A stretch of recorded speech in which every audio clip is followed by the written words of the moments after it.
মামা আপুনি নেভাবিব আপোনাৰ আঁচনিত আমি যে এটুকুৰা ঘাঁহ শুকাই খেদোৱা বুলি আমাৰ সেই ঘাঁহটুকুৰ এতিয়াও আছে শুকাই যোৱা নাই। আপুনি ভাবিছে নেকি টকা পইচা অৰুণোদয়ৰ পৰা হাবি জাবি দি জনতাক পাহৰি খেদম ঘাঁহ শুকাই দিম? নাভাবিব। আমি সেই ঘাঁহ ইমান সোনকালে শুকাব নিদিওঁ। আপুনি বিহুৰ আগে আগে আৰু ইলেকশ্যনৰ আগে আগে আমাৰ পুত্ৰ জুবিন বপাৰ ন্যায় দিয়ক।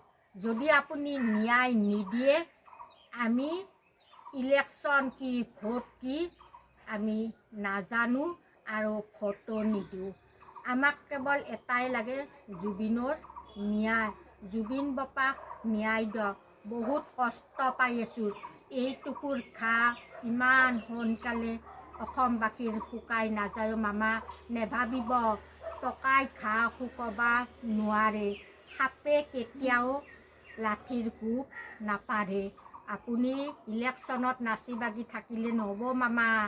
আপুনি জনতাৰ বুকুৰ ঘাঁহ কঁকালৰ কোব। আজি চাওক বিহু মঞ্চ বিহু আহিছে মঞ্চ উকা হৈ পৰি ৰ'ল। মামা আপুনি জুবিনৰ ন্যায় দিয়ক, ন্যায় দিয়ক।